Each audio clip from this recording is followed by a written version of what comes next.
Ahora sí. Bueno, hago un resumen rápido, así les queda en la grabación nuevamente. Hoy comenzamos a ver el filum nidaria. En este filum vamos a observar a los invertebrados que ya comienzan a presentar verdaderos tejidos. Dentro de ellos vamos a encontrar a las medusas, a las anémonas y a los corales. Son los integrantes más famosos o conocidos dentro de este filum. Son bastante diversos, principalmente son organismos marinos. Si hablamos del hábitat, pueden ser tanto marinos como dulceacuícolas, aunque la mayoría de ellos son marinos y unos pocos ejemplares podemos encontrar en agua dulce, como la hidra, que la encontramos fácilmente en nuestros cuerpos de agua. Y si hablamos de modo de vida, en principio son organismos de vida libre, los cuales pueden ser sésiles, es decir, viven fijos a los fondos, a las rocas o a distintos sustratos, o de natación activa, como en el caso de las medusas, ¿sí? A su vez, podemos encontrar organismos solitarios, como en el caso de la anémona, o las medusas, o la hidra, como ven en estos ejemplos, pero también vamos a observar que existe muchísimas veces en la vida colonial dentro de este filum, ¿sí? Como en el caso de los corales y en algunos hidrozoos coloniales. Si hablamos de la estructura general que presentan estos individuos, van a estar formados por dos capas embrionarias solamente. Vamos a tener la presencia de un endodermo interno, se reviste, lo ven pintado de amarillo, ¿sí? Que delimita internamente una gran cavidad que se llama cavidad gastrovascular o cavidad digestiva o gastrodermis, o en algunos casos también le llaman celenterón, motivo por el cual mucho tiempo estos individuos se los denominaba celenterados. En este endodermo, esta cavidad digestiva o esta cavidad gástrica, esta gran cavidad que queda ahí adentro, no es nada más ni nada menos que el endodermo, ¿sí? Y externamente está delimitado por otra capa, que es el ectodermo o epitelio. Acá lo tienen pintado de color celeste, ¿sí? Es la capa más externa, pero no existe todavía un mesodermo, ¿bien? Por eso decimos que estamos en presencia de organismos que todavía son diblásticos, no son triblásticos. Diblásticos porque solamente presentan embriológicamente dos capas o tejidos embrionarios. El endodermo, que delimita la cavidad gastrovascular, y el ectodermo, que también delimita el epitelio. A ver, me parece que acá hay alguien intentando entrar. La vamos a dejar a Camila, porque la escuché nomás. Bien. Entonces, tenemos dos capas, el endodermo y el ectodermo, pero dentro, en el intermedio de este endodermo y este ectodermo, vamos a observar la presencia de un tejido que se denomina mesoglea, lo ven pintado de rojo. No es un verdadero tejido embrionario, ¿sí? No es un mesodermo, simplemente es una capa, ¿bien? Que se denomina mesoglea. Esta mesoglea puede variar en algunos individuos, como en las hidras, es acelular, simplemente es una pequeña y delgada capa, más bien gelatinosa, pero no tiene ningún tipo de célula, sino una especie de colágeno nomás. Y en algunos otros, como en el caso de las verdaderas medusas, vamos a ver que esta mesoglea está bien desarrollada, ¿sí? Es una especie de tejido conjuntivo, no es un tejido conjuntivo verdadero, pero es una especie de tejido conjuntivo con fibras, ¿sí? Bastante bien desarrollado y es lo que le da la mayoría del soporte a estos individuos, incluso a los de mayor tamaño. Si hablamos de nivel de organización, ya estamos en un nivel de organización de tipo tisular, ¿bien? No hay la formación de verdaderos órganos, solamente algunos, pocos y muy sencillos, ¿sí? Así que si hablamos de nivel de organización, vamos a quedarnos en nivel de organización de tipo tisular. En cuanto a la simetría, es una simetría radial primaria, a diferencia de las esponjas que ustedes venían viendo, que no había una simetría bien definida, sino que hablábamos de organismos asimétricos. Ya ahora sí podemos ver y observar una simetría que es más bien de tipo radial, ¿sí? Corte por como corte yo el plano, siempre y cuando pase por un eje central, voy a obtener dos mitades iguales. En principio, en todos los nidarios vamos a encontrar dos grandes formas corporales, con sus modificaciones, y depende del grupo, estas formas corporales pueden ser más o menos complejas, pero en principio vamos a encontrar dos grandes formas. La forma de pólipo, que es esta que ustedes observan acá arriba, ¿sí? Generalmente tiene una forma más bien columnar, sésil, donde se apoya sobre el sustrato, y en el lado opuesto se abre la boca, bien, generalmente rodeada de una serie de tentáculos, y apoyado gracias a la presencia de unas glándulas adhesivas en el sustrato, ¿sí? Pero por otro lado vamos a encontrar las formas de medusa, en las cuales se caracterizan principalmente por tener una natación libre y activa. Si lo queremos homologar y damos vuelta, un pólipo en realidad presenta una forma muy similar a la de un pólipo, la medusa, simplemente que queda invertido hacia abajo, los tentáculos quedan hacia abajo, la boca se abre hacia abajo, y producto de su estructura general presenta una natación libre y activa. En realidad son dos formas, una sésil y la otra de natación libre, pero son muy similares morfológicamente, con variaciones obviamente, pero muy similares. Y a su vez podemos encontrar individuos o algunas formas donde la organización colonial predomina, ¿sí? En este caso hablamos de organismos, individuos, ¿sí? Solitarios, pero la organización colonial es muy frecuente dentro de este filo. Vamos a hacer una descripción general de las capas que tiene cada uno de estos individuos, porque nos va a permitir entender muchísimo el funcionamiento general, más que nada fisiológico, de este grupo. En principio decíamos que teníamos un ectodermo y un endodermo, ¿no es cierto? Bueno, vamos a describir primero el ectodermo o la epidermis, la cual principalmente va a estar formado por 5 grupos celulares. Células epiteliomusculares, células mucosas, intersticiales, nidocitos y células receptoras y nerviosas. Vamos a ir describiendo cada una de ellas. La mayoría del cuerpo, ¿sí? Fíjense, hacemos un corte, vamos a usar la hidra para describirla, porque es la que presenta la caracterización más sencilla, pero a su vez la más completa. Si hacemos un corte de esta epidermis o pared externa, vamos a ver que esta epidermis está principalmente formada por estas células epiteliomusculares. Son células columnares, con un núcleo bastante voluminoso, ¿sí? Se disponen una al lado de la otra, son estas que ustedes están viendo acá, y acá tienen pintada de rojo, pero tienen una particularidad. Estas células en su base se ensanchan y tienen en su interior una serie de miofibrillas que son contráctiles, ¿bien?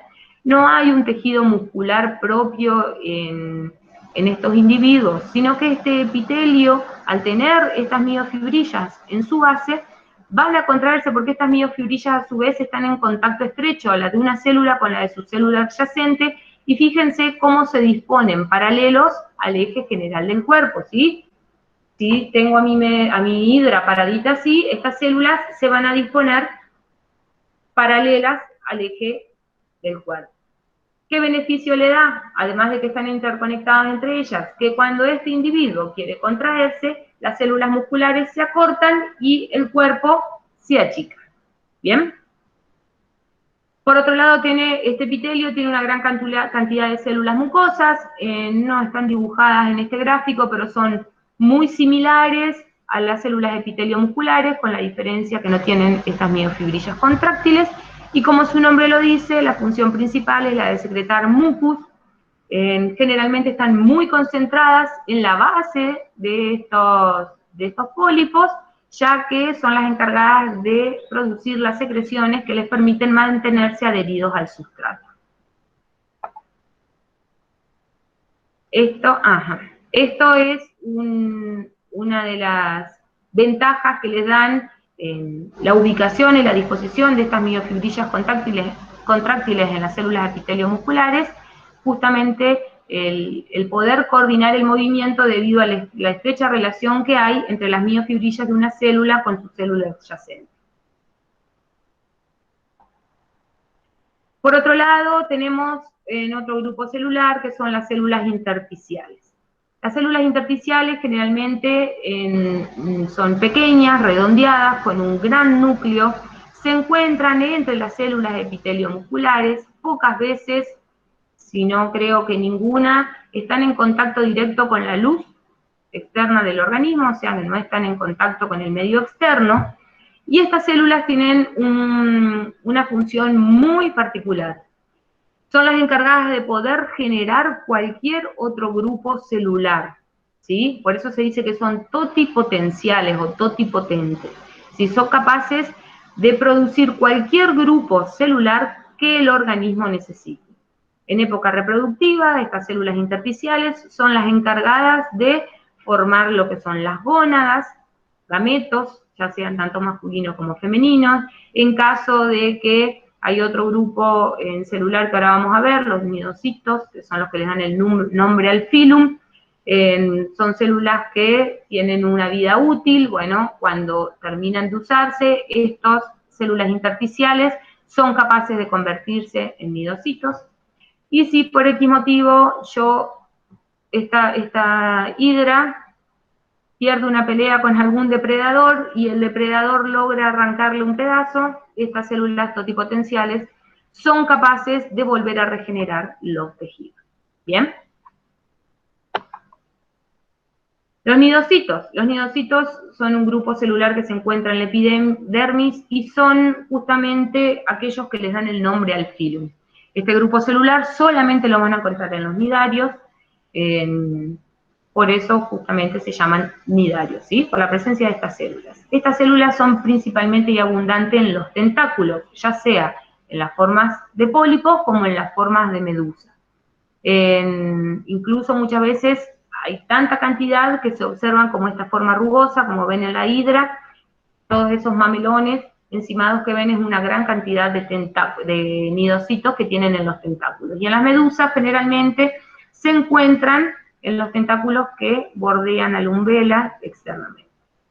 Estos nidos están formados por una célula con un gran núcleo en su base. Ahora vamos a ver bien cómo funciona, y la presencia de un cilio, un gran cilio que está en contacto con el exterior, que se denomina nidocito. ¿Qué función tienen estos nidocitos? ¿Por qué son tan importantes? Las funciones principales son las de la captura de la presa y la defensa. ¿Por qué? Porque dentro de estas células vamos a tener un túbulo que tiene una toxina que una vez que entra en contacto con la presa, las va a paralizar, y de esa forma estos individuos pueden llevarlo a la presa hacia la boca porque las tienen paralizadas y de esa forma se alimentan, ¿sí? También lo utilizan para la defensa. Imagínense aquellos organismos, más que nada los sésiles, los pólipos, que no pueden salir corriendo en presencia de un depredador, entonces utilizan también estos nidocitos como un método de defensa para paralizar o para, en algunos casos, la toxina es mucho más fuerte y pueden llegar hasta matar a la presa. Pero también muchas veces pueden usarlo para la locomoción, ¿sí? Ya vamos a ver cómo, porque una vez que emerge ese túbulo, es como que se incrusta sobre el sustrato o la presa, entonces también lo utilizan para la locomoción. Y en algunos casos, si bien no tiene toxina, también lo utilizan para adherir, porque envuelven a la presa para poder alimentarse. ¿Cómo es el mecanismo básico? ¿Cómo funcionan estos nidocitos?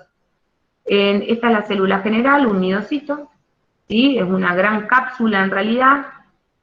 En su base está el núcleo bastante bien desarrollado y queda como una especie de bolsa o cápsula hueca, ¿sí? Donde en el interior se observa enroscado o enrollado un filamento.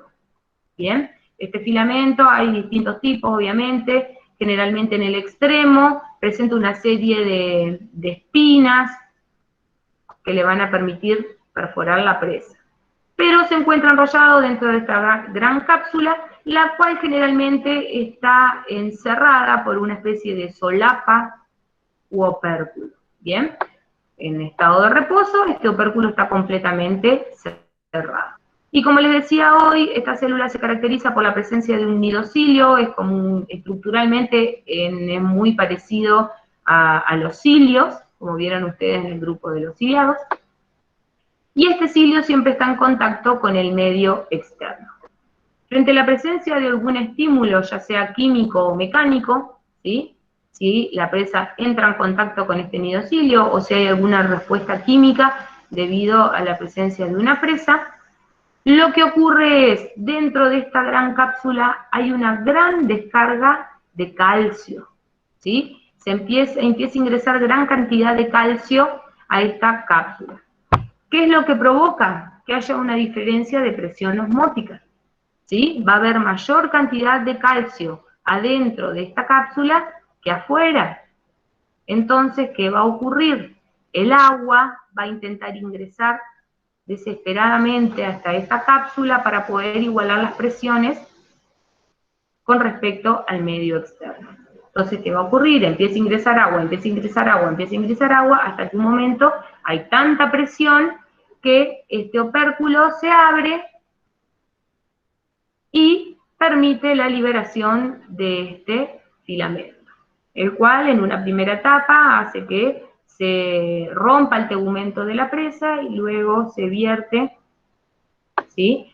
Inyectando de esa forma la sustancia paralizante o urticante.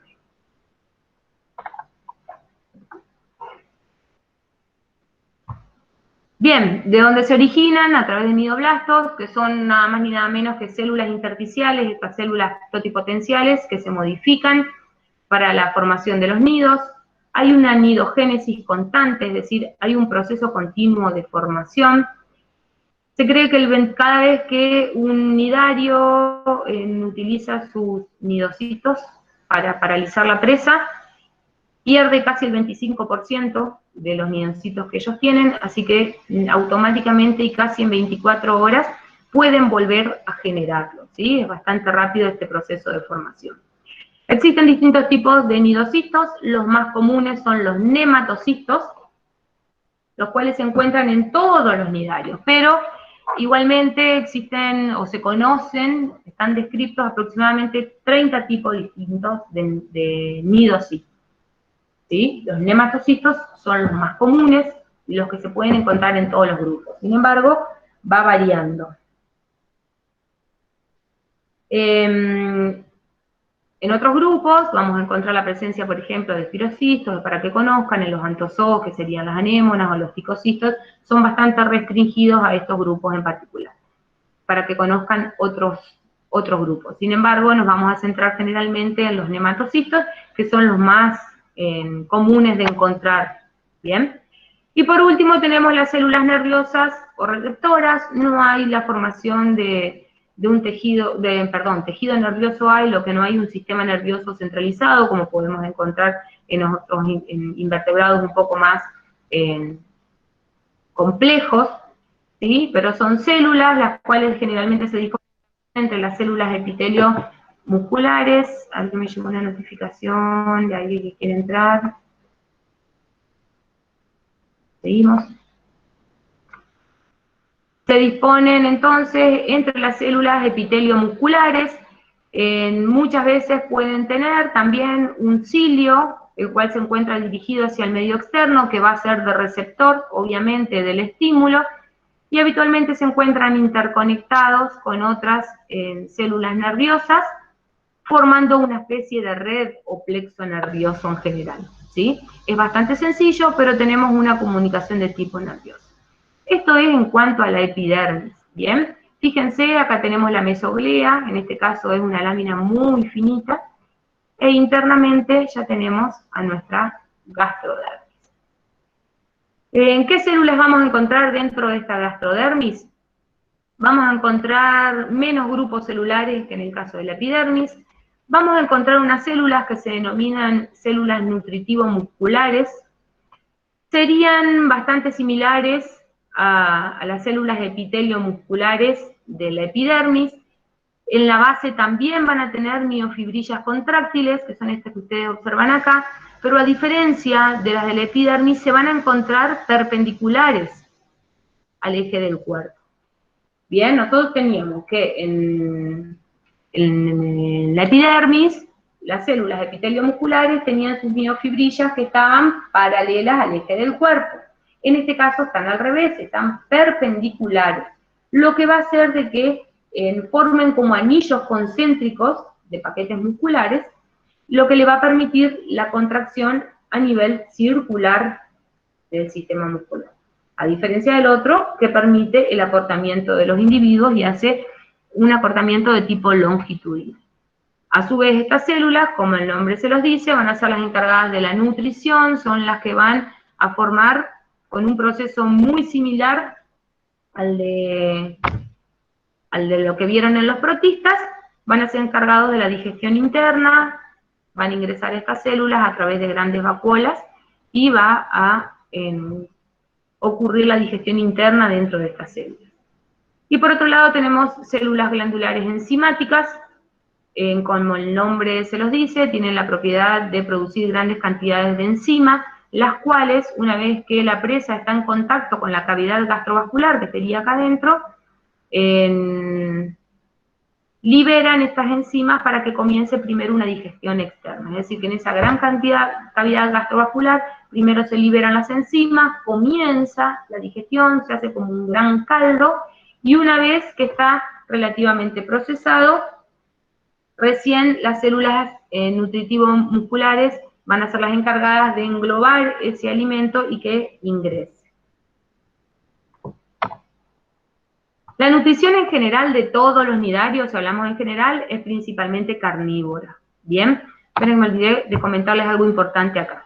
La gastrodermis reviste otra importancia muy particular dentro de los nidarios, y es que tiene la posibilidad de albergar dentro de este tejido una serie de algas simbiontes. Generalmente son zooxantelas, aunque también puede haber algunas zooclorelas, pero forman una relación simbiótica con muchos de los nidarios, ¿sí? Es bastante frecuente encontrarlo en las formas de pólipo, principalmente en los corales. Hay una relación simbiótica directa, el alga ahí adentro no tiene depredador, no tiene ningún tipo de problema, se encuentra alojada ahí, y a su vez esta alga le va a dar alimento a este nidario. Cuando no se alimenta de una presa activa, porque son en principio carnívoros, producto del metabolismo de esta alga, que como toda alga solamente necesita luz, agua y algunos nutrientes para poder fotosintetizar, le va a proveer a estos individuos alimentos, ¿sí? Bueno, en general les decía, la nutrición de los nidarios es de tipo carnívora, se alimentan de pequeños crustáceos, o incluso a veces de otros nidarios. Acá vemos una gran medusa que se está comiendo otra medusa. Esto que están viendo acá es un coral fungia, después lo van a ver en el práctico, que se está también comiendo a otra medusa. Y como les decía recién, el otro tipo de nutrición que podemos encontrar es el de la simbiosis, gracias a la presencia de estas zooxantelas, en algunos casos dentro de la gastrodermis. ¿Sí? Esto, a ver si lo vemos de acá. Si no, vamos a sacarlo de acá. Les voy a mostrar un pequeño videito para que dejen de escucharme tanto. Voy a dejarles de presentar de acá. Este es simplemente un pequeño video. Esperen que lo estoy viendo yo sola, me olvidé de compartírselos. Para que ustedes vean cómo se alimenta una pequeña hidra. Esta es la hidra, la que nosotros podemos encontrar acá en el agua dulce.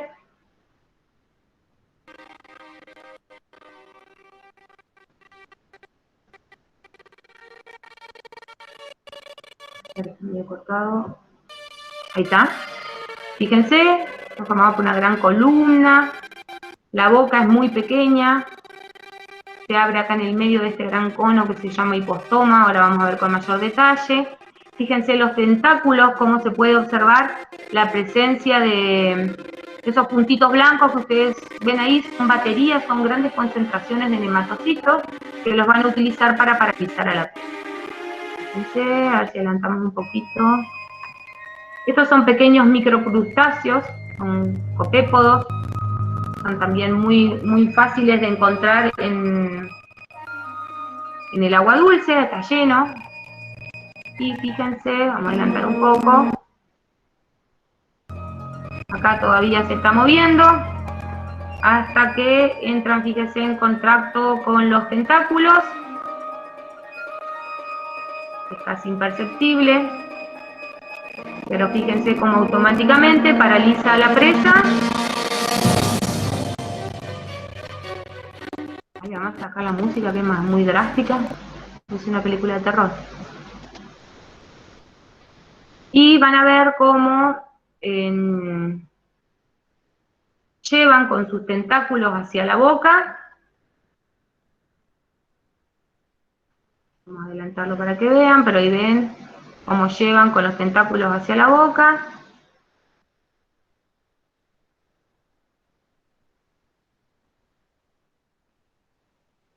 Ahí se ve con mayor detalle.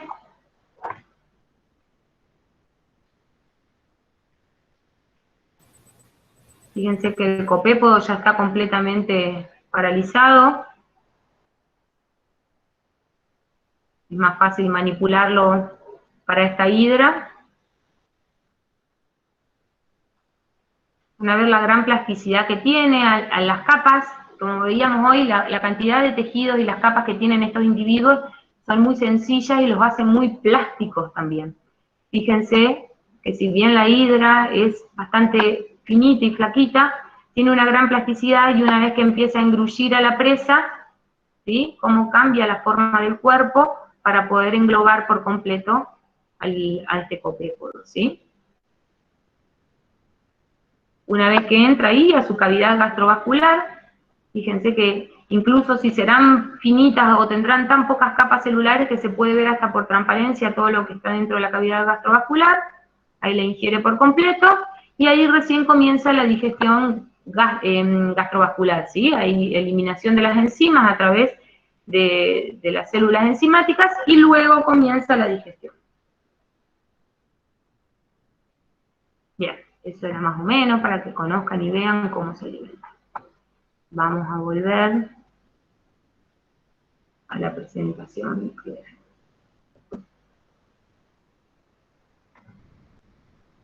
¿Vienen bien? Ya que vine para acá, denme una señal de vida.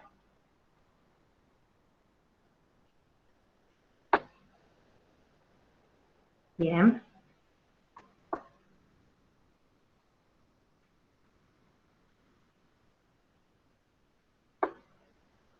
Seguimos entonces.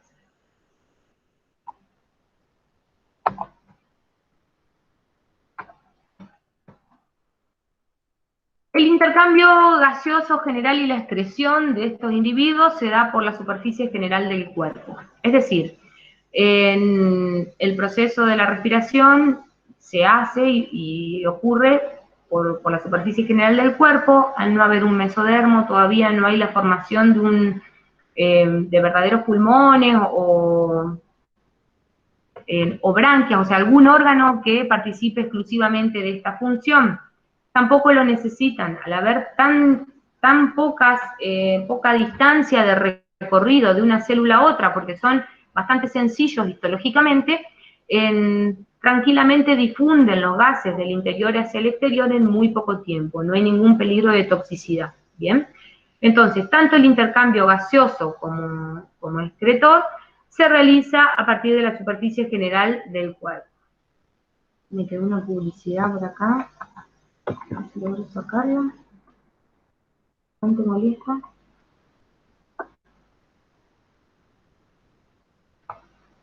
Uy. A ver si logro sacarla. ¿Ustedes ven también la publicidad esa que quedó ahí? ¿O la veo yo nomás? Sí, a ver si logro sacarla de alguna forma que no sé cómo hacer. Porque no sé ni de dónde me quedó.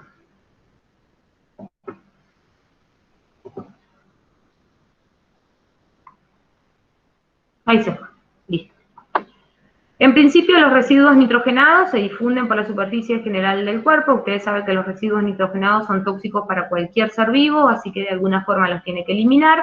No hay un sistema renal o similar, excretor, que lo hace a través de la superficie general del cuerpo. Y el otro exceso que tampoco es bueno para estos individuos es el del agua, ¿sí? Están en medio acuático, pero igualmente el exceso de agua constante dentro del cuerpo tampoco es bueno. Entonces, ¿cómo lo hace? ¿Cómo lo regula? Lo hace periódicamente a través de la boca, ¿bien? La cavidad gastrovascular hace como si fuera una gran vacuola contráctil homóloga con la de un protista.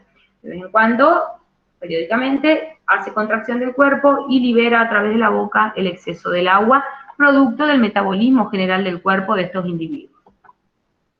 El sistema nervioso, hoy ya cuando vimos las células nerviosas algo adelantamos, no hay un cerebro ni nada similar con otros invertebrados o incluso vertebrados, pero sí forman una gran red nerviosa que generalmente se encuentra en la base de la epidermis y a veces también de la gastrodermis. Suele haber una mayor concentración de esta red nerviosa alrededor de la boca por una cuestión de sensibilidad hacia la presa. En cuanto a la reproducción general de los nidarios, puede ocurrir asexualmente a través de la gemación. Lo que ocurre en estos casos, acá tenemos a nuestra ida o a nuestro individuo. Habitualmente y generalmente este tipo de reproducción se da en épocas cálidas o en el verano. Comienza a formarse una especie de gema, ¿sí? Es como una protuberancia en la base de estos individuos, y distalmente en esta gema comienza a formarse la boca y los tentáculos idénticos al de la hidra adulta, al del individuo adulto en general. Una vez que logra formarse por completo y a través de contracciones musculares, se desprende esta pequeña hidra o este pequeño nidario y se deja caer fijándose al sustrato, disponiendo los tentáculos hacia arriba con su boca y de esa forma forma un nuevo individuo, ¿sí? Es un proceso bastante sencillo y ocurre en poco tiempo. Fíjense, acá se ve cómo comienza a formarse, comienza a crecer,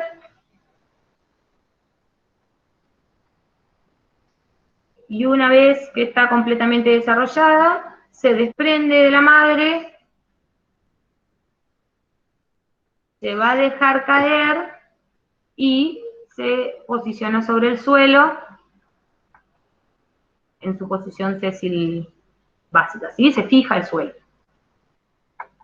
También puede ocurrir otro tipo de reproducción asexual que se da generalmente en los antozoos, es decir, en lo que son los corales. Es un tipo de reproducción asexual, no es por gemación, simplemente ocurre la formación de un nuevo individuo, de un nuevo pólipo, que puede ocurrir a través de la base del tentáculo, ¿sí? A esta altura comienza a formarse en la base de este tentáculo un nuevo individuo que crece uno al lado del otro. Este tipo de reproducción asexual en estos grupos se lo denomina extratentacular, para diferenciarlo de en algunos casos donde lo que ocurre es directamente todo el pólipo comienza a multiplicarse a través del disco oral. Esta boca es como que empieza a alargarse, se estira por completo y vuelve a formar paralelamente sobre el eje longitudinal un nuevo individuo. Si bien en algún momento se separan y las bocas quedan completamente separadas de un individuo del nuevo, el viejo del nuevo, no terminan de constreñirse por completo a la altura de la columna. Entonces fíjense que parecen como que quedan unidos, como siameses parecen, ¿sí? Sin embargo, son dos individuos completamente separados. Fíjense que incluso como quedan los tentáculos de uno al lado del otro. Por eso este método se lo denomina intratentacular. No hay una división completa de la pared o de la columna general de estos individuos. Y también puede ocurrir en los nidarios que haya una reproducción de tipo sexual. En la reproducción de tipo sexual se suele dar más que nada en el otoño, donde produce una serie de huevos, los cuales tienen una coraza externa quitinosa que les va a permitir resistir las condiciones adversas del invierno y resistirlo. Una vez que entran en las condiciones climáticas vuelven a ser favorables, estos huevos proliferan y vuelven a originar un nuevo individuo. Obviamente se da en algunos casos donde estos nidarios son dioicos, es decir, que vamos a tener, por ejemplo, la hidra, tiene forma polipoide, un pólipo macho, un pólipo hembra, en determinadas condiciones. Obviamente cuando empieza el otoño, las células intersticiales se agrupan para formar una especie de ovario, en el caso de las hembras, y en el macho una especie de testículo con los espermatozoides, los cuales se fecundan, ¿sí? En realidad se liberan los espermatozoides, viaja hasta el óvulo que queda expuesto en la superficie del cuerpo de la hidra pero que no se libera, y una vez que se fecunda comienza a formarse el embrión. Llega aproximadamente hasta el estado de blástula y se deja caer al suelo y se mantiene latente hasta que se vuelvan a dar las condiciones. Una vez que se vuelven a dar las condiciones, comienza a proliferar de este huevo un nuevo individuo, ¿sí? Sésil, se empieza a fijar sobre el sustrato y sobre el otro lado comienza a formar las estructuras generales de estos individuos. En algunos casos lo que puede ocurrir es que pasen por ambas formas, ¿sí? ¿Se acuerdan que decíamos que había tanto formas de pólipos como de medusa? En algunos casos se puede alternar dentro del mismo ciclo vital de un individuo ambas formas, ¿bien? Entonces vamos a tener, por ejemplo, medusas hembras y medusas machos que por meiosis van a producir los espermatozoides y los óvulos. Generalmente la fecundación se da sobre la medusa hembra. Una vez que se fecunda, se produce un cigoto, se produce una blástula. Esta blástula va a originar una pequeña larva que se llama plánula, que tiene una natación activa. Esta plánula sale nadando y cuando encuentra un buen lugar se deja caer al suelo y empieza a formar una estructura más bien de tipo pólipo, ¿bien? No vuelve a formar otra medusa, fíjense. Este pólipo tiene la particularidad de poder reproducirse asexualmente, lo hace a través de fisiones transversales y comienza a formar como si fueran pilas de medusas invertidas, ¿bien?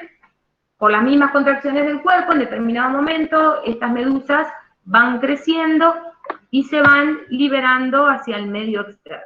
Se llaman, este proceso donde se forman todas estas medusas asexualmente se llama estrobilación, ¿sí? Y libera estas pequeñas medusitas jóvenes todavía, que se las llama éfiras, las cuales terminan de madurar en el medio externo acuático, y luego volvemos a cerrar el ciclo, ¿sí? Acá se ve lo mismo, tenemos la fase de pólipo, asexualmente se reproducen, por esta estrobilación forman pequeñas medusas que se liberan al medio externo, maduran, medusas machos, medusas hembras, producción de las gónadas, y una vez que se produce esta larva plánula, se deja caer, volviendo a formar este estadio de pólipo que me permite la reproducción del tipo asexual, ¿sí? En algunos casos vamos a ver que hay algunos ejemplares que solamente pasan por estados de pólipo durante toda su vida, como en el caso de la hidra. En algunos casos vamos a ver que parte de su ciclo involucra pasar por estados tanto de pólipo como de medusa, y hay bastante diferencia entre los ciclos, pero no vamos a entrar en detalle porque después lo ven cuando dan toda la parte de reproducción. Vamos a entrar en la clasificación general de este grupo, ¿sí? Tenemos dos grandes subfilum, el filum Medusozoa y el filum Anthozoa, subfilum Anthozoa. A fines didácticos, para que ustedes entiendan en qué se basa esta división, el subfilum Medusozoa hace referencia de que estas tres clases que lo conforman, tanto Hydrozoa, Cubozoa o Escifozoa, presentan en alguna fase de su ciclo la presencia de medusa, la forma de medusa, ¿sí? Y en el caso de los antozoos no existe en ningún momento, ni en el más mínimo dentro de su ciclo vital y reproductivo, la fase de medusa o medusoide, ¿sí? Solamente van a pasar por estadios de pólipo.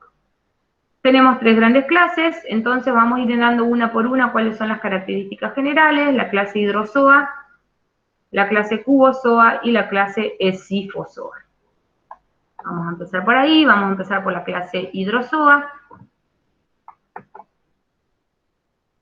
En la clase hidrozoa, como les decía recién, es una clase donde vamos a encontrar individuos que pueden estar en forma de pólipos, o sea, ser sésiles. Pueden haber individuos que sean solamente medusas, o puede haber algunos individuos donde pasen por ambos estadios en el transcurso de su ciclo vital. ¿Cuáles son las características distintivas de esta clase? En principio son organismos muy pequeñitos, son bastante diversos. Podemos encontrarlos, esta clase es la que podemos encontrar algunos ejemplares dentro del agua dulce.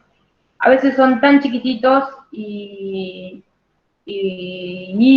como presentan formas coloniales muy particulares y los pólipos son tan chiquititos, se los suelen confundir con algas y con plantas, por eso muchas veces pasan desapercibidos. Presentan una mesoglea acelular, es decir, que es muy finita, muy delgada y no tiene ningún grupo celular en su interior. La gastrodermis se caracteriza porque bajo ninguna circunstancia tienen nidocitos, siempre están concentrados en los tentáculos, están en la epidermis. Y las gónadas generalmente se forman a través de la epidermis, ¿sí? Son epidérmicas y externas. Pocas veces se forman adentro de la gastrodermis, y en caso de que se formen dentro de la gastrodermis, los huevos y los espermatozoides son vertidos directamente en el exterior, es decir, que hay una fecundación de tipo externo. Vamos a ir viendo cómo se caracteriza a cada una de estas formas, ¿sí? Decíamos que podíamos encontrar formas de pólipos y formas de medusa. El nombre de hidropólipo simplemente hace referencia a que estamos dentro de la clase hidrozoa, ¿sí? Ahora van a tener que empezar a prestar muchísima atención en lo que son los sufijos y los prefijos, ¿sí? Va a hacer referencia, para que a ustedes se les haga más fácil aprenderse los nombres científicos más que nada. Hidro hace referencia simplemente a la clase hidrozoa, pólipo a que es la forma de pólipo, ¿bien? Podemos encontrar en esta clase tanto hidropólipos solitarios, como en el caso de la hidra, o hidropólipos coloniales, como ustedes pueden ver acá, ¿sí? Fíjense de lo que les decía recién, en los hidropólipos o en los hidrozoos coloniales son tan chiquititos cada uno de estos pólipos y están dispuestos de una forma tan particular que parecen más bien algas o plantas en vez de ser animales. Entonces muchas veces se los confunde y no han sido muy estudiados porque se los confunden con plantas. ¿Cómo está compuesto el cuerpo general de cada uno de estos hidropólipos? Vamos a usar la hidra como el ejemplo más clásico porque es con el que más vamos a pelear durante el desarrollo de la asignatura.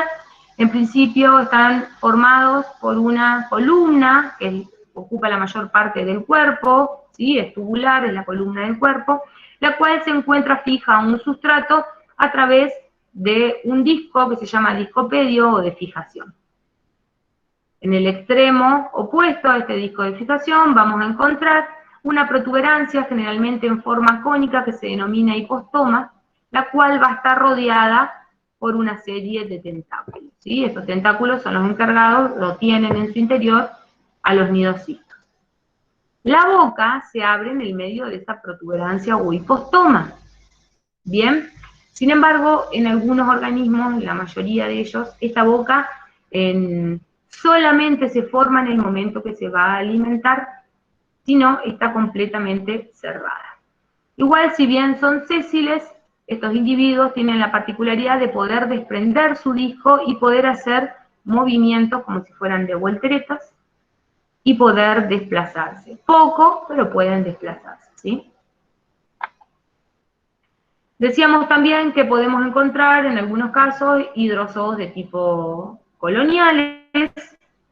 Fíjense, en realidad, insisto, parecen o muchas veces se suelen confundir con plantas o con algas, ya que son muy chiquititos y por la disposición que tiene cada una de estas colonias. Son organismos bastante frágiles, ¿bien? Entonces, ellos mismos fabrican una coraza externa quitinosa que los envuelve para poder tener mayor soporte y rigidez de cada una de estas colonias. A todo este material secretado por la colonia, que generalmente es inerte, se lo denomina perisarco, que es todo lo que ustedes tienen pintado de celeste. Y a toda la parte viva de la colonia, que es cada uno de los hidroides, cada uno de los pólipos que forman esta colonia, se la denomina cenosarco, ¿sí? Cenosarco la parte viva, perisarco es toda esta coraza externa o capa externa quitinosa que ellos fabrican principalmente como protección y sostén, si no, sería muy lábil en esta colonia y más si tiene movimiento del agua. Fíjense que igualmente las capas son bastante continuas dentro de estos individuos. Fíjense, esto es un zooide, un pólipo que forma la colonia, este es otro pólipo que forma la colonia y este es otro pólipo que forma la colonia. Sin embargo, fíjense que internamente la cavidad gastrovascular la comparten, ¿sí? O sea que si si este pólipo es capaz de alimentarse porque estuvo en contacto con la presa, entra a la cavidad gastrovascular y, por decirlo de alguna forma, comparte el alimento con el resto de los integrantes de la colonia. A modo de organización, ¿cómo se denominan cada uno de estos individuos? Aquellos que presentan los tentáculos y la boca y son capaces de alimentarse, se los denomina hidrantes o hidrozoos o hidropólipos. ¿Bien? Son los encargados de la colonia de obtener el alimento, ¿sí? Ingerirlo y repartirlo hacia el resto de la colonia. Pero a su vez esta colonia, fíjense que presenta una especie de pedúnculo, como si fuera un tallo, no me van a decir tallo, porque es una planta, un pequeño pedúnculo que lo sostiene, que se denomina hidrocaule, ¿bien? Es el que le da el sostén general a la colonia. Y por último, como muchas veces viven sobre fondos blandos o incluso sobre cualquier otro tipo de sustratos, necesitan tener estabilidad y lo hacen a través de una estructura similar, no es una raíz, similar a una raíz que lo sostiene, que se denomina hidrorrizia, ¿sí? Que los mantiene agarrados del sustrato. Igualmente, como verán acá, la presencia del polimorfismo es bastante frecuente dentro de este grupo. ¿Qué significa polimorfismo? Que los integrantes de la colonia no son todos iguales, ¿sí? Poli hace referencia a mucho, morfismo, formas. Podemos encontrar diferentes formas. ¿Y a qué se debe esto? A que hay una distribución relativamente del trabajo de esta colonia. ¿Bien? Es decir, que vamos a encontrar algunos individuos que van a ser los encargados de alimentarse, generalmente van a ser estos, que tienen tentáculos y tienen la boca, y se los denomina gastrozooides, ¿sí? Son los hidrozoos encargados de la alimentación. Y toda la parte del perisarco que lo rodea y lo protege se lo denomina hidroteca o gastroteca. Me van a odiar con la cantidad de nombres, pero una vez que lo estudien van a ver que está todo relacionado y es bastante sencillo. Por otro lado, vamos a tener algunos individuos que van a estar encargados de la reproducción, ¿sí? Ellos solamente se van a dedicar a reproducir esta colonia. Entonces, estamos en presencia de gonozoides, son los zooides encargados de la reproducción. Y a la parte del perisarco, es decir, esa cubierta externa que lo forma, se los denomina gonoteca. ¿Bien? En este caso, una colonia ovelia es bastante frecuente, se van a cansar de verla también durante el transcurso de la asignatura. Tenemos una colonia que es polimórfica, ¿bien? Algunos zooides encargados de la alimentación y otros encargados de la reproducción. Incluso estos zooides, que están encargados de la alimentación, como tienen tentáculos llenos de nidocitos, muchas veces también participan en lo que es la defensa de esta colonia, ¿sí?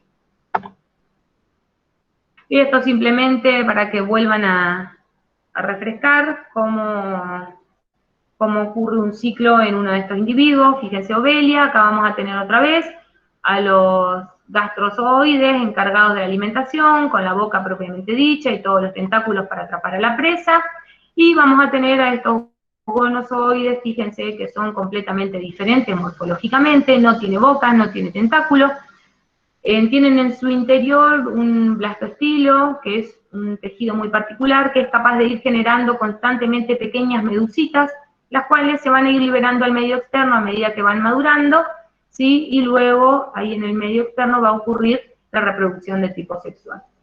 Medusa más femenina, medusa masculina, se produce el huevo fecundado, se libera una larva plánula, que ciliada y puede nadar, y se va a dejar caer en algún momento cuando vea que las condiciones son favorables, y vuelve a formar una nueva colonia, ¿sí? Con su hidrocaule, con su hidrorriza, va a ir fabricando todo su perisarco, ¿sí? Con todas sus características. Este es otro ejemplo que van a ver en el práctico de polimorfismo, pero es bastante particular. Si uno lo ve a simple vista, este es el género Belelia, parece más una medusa que otra cosa, pero no es simplemente que una colonia de pólipos. ¿Cuál es la diferencia?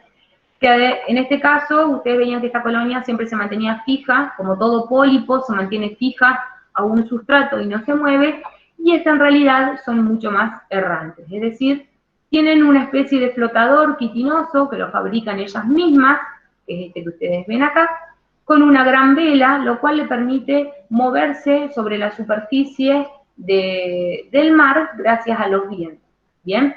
Y no es más ni nada menos que una gran colonia de pólipos, ¿sí? Que se encuentran por debajo de este flotador.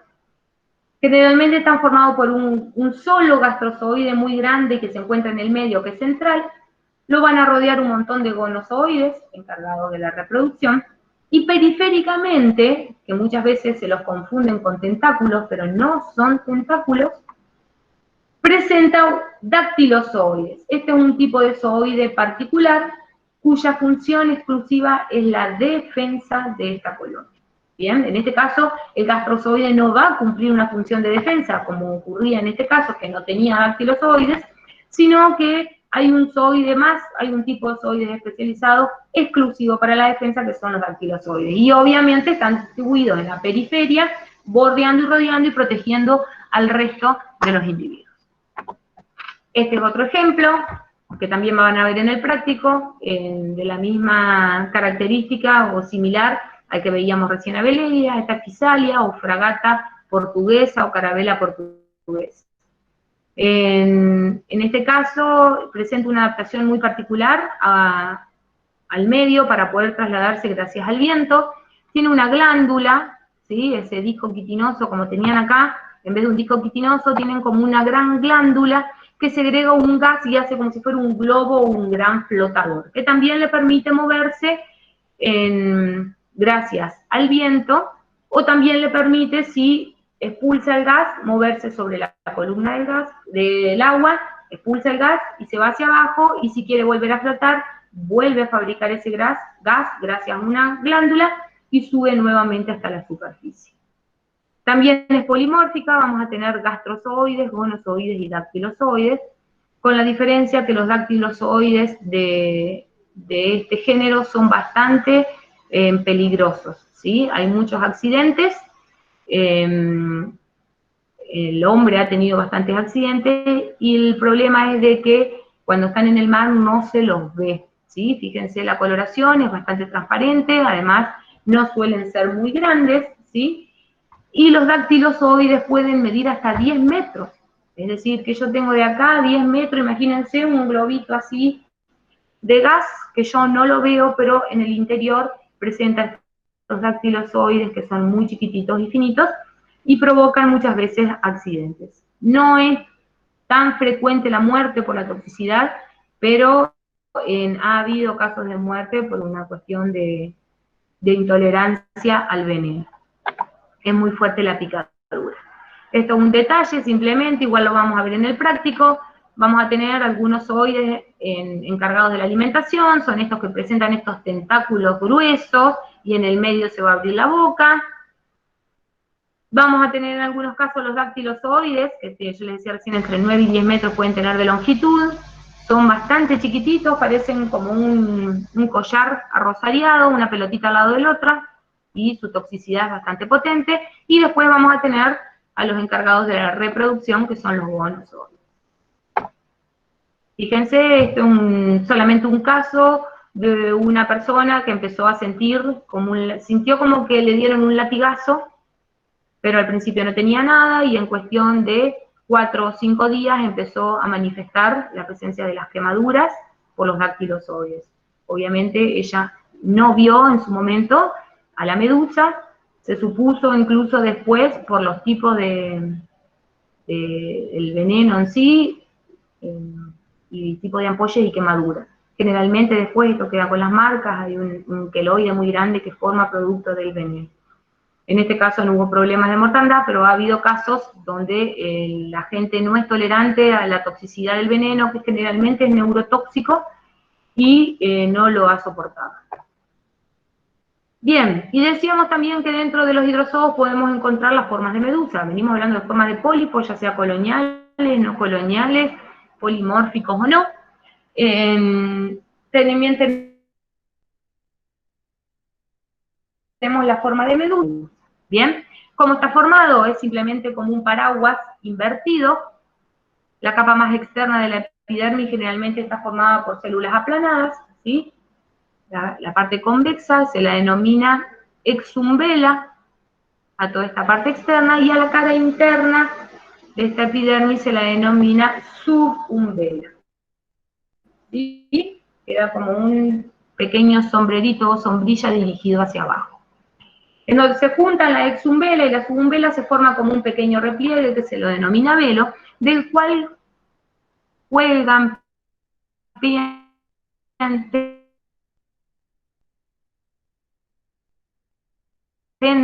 no sé cómo se diría, del cual se mantienen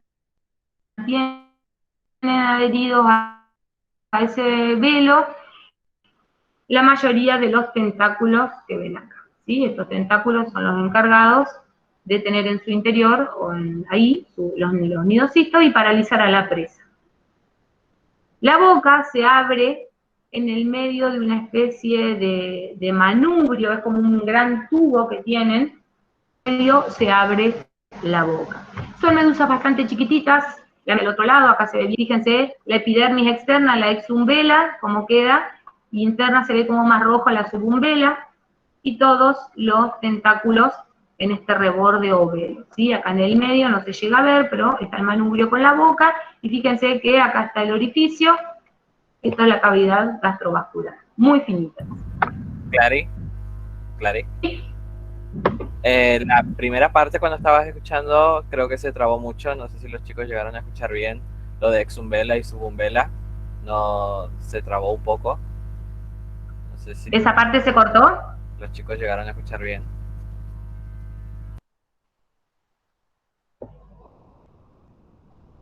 Sí, se les cortó. Bueno, explico de vuelta. Ahí voy.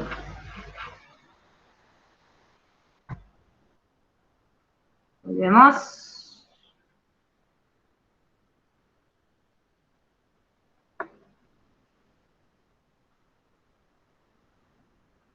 Bien, entonces, tenemos cómo está formada esta hidromedusa.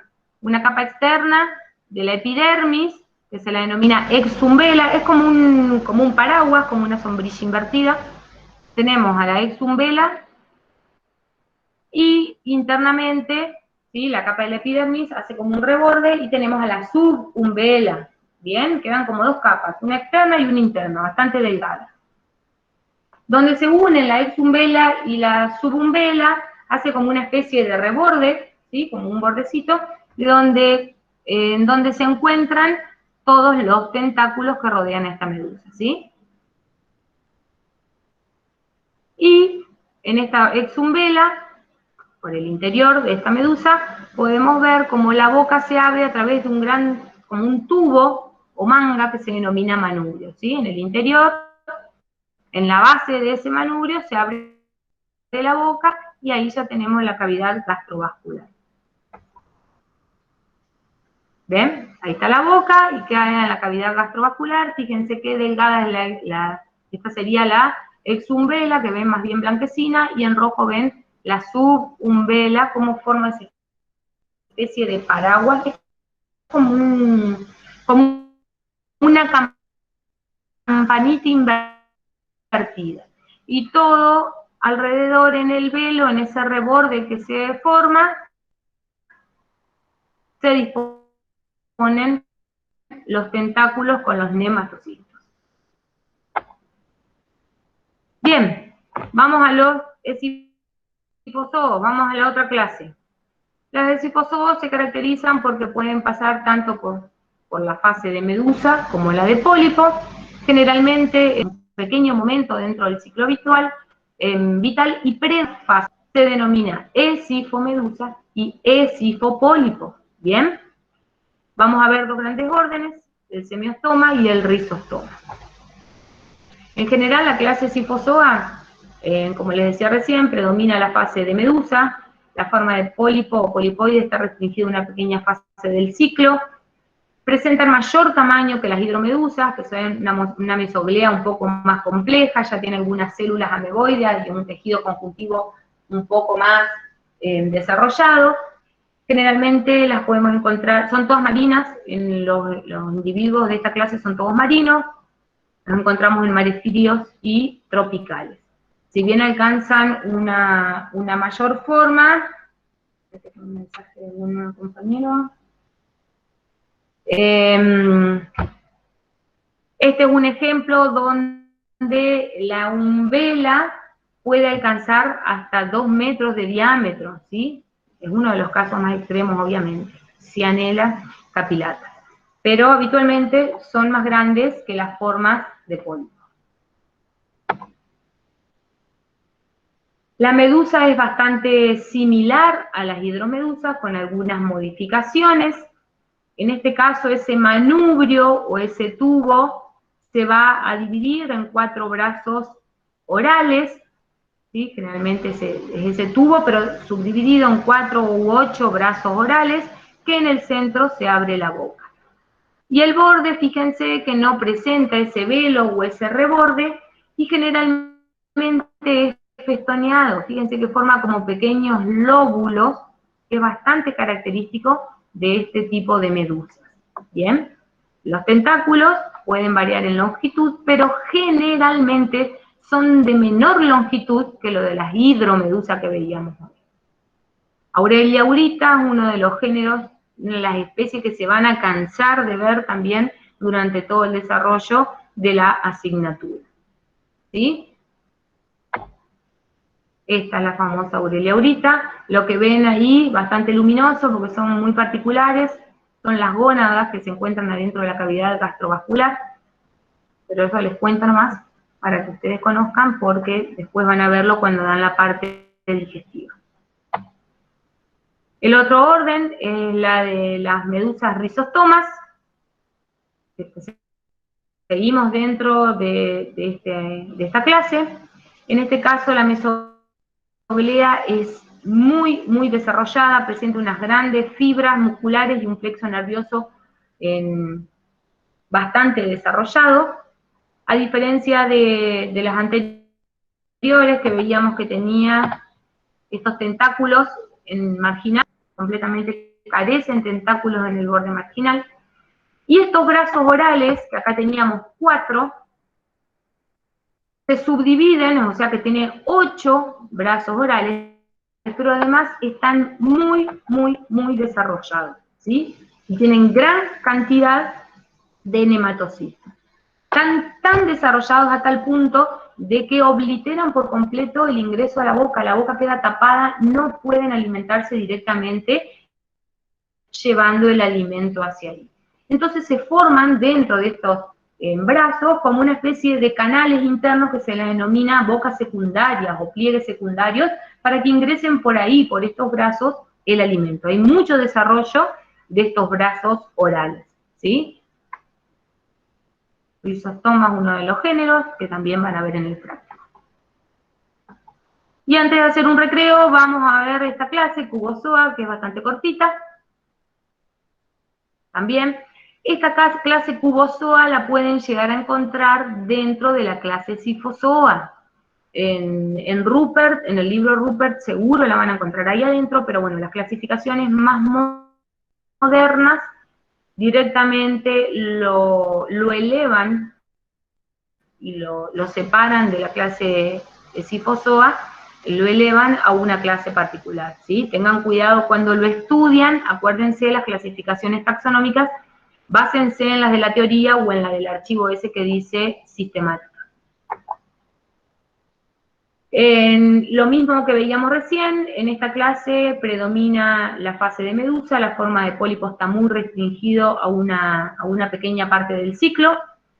Son de menor tamaño que de las esifomedusas, pero de mayor tamaño que las hidromedusas, serían un intermedio, y habitan en los mares subtropicales y tropicales.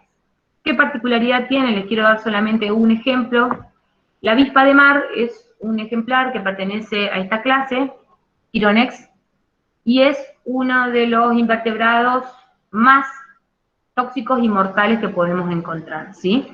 Tiene una potente toxina en sus tentáculos, los cuales generalmente están concentrados en unas estructuras que se denominan pedalias.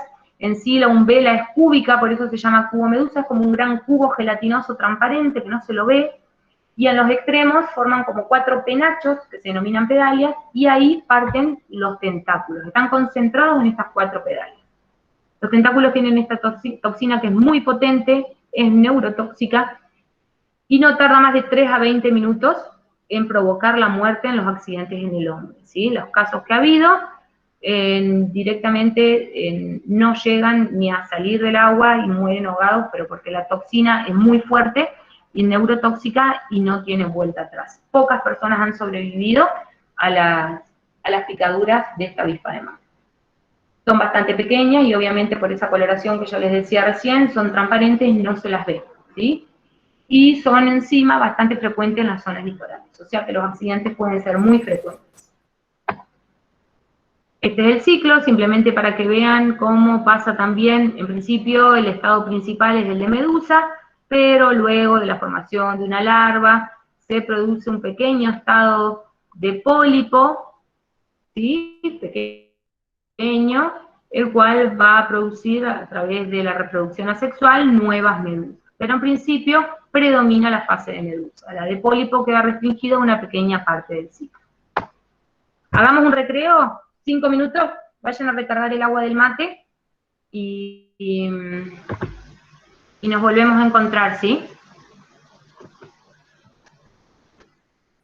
Vamos a cortar la grabación mientras.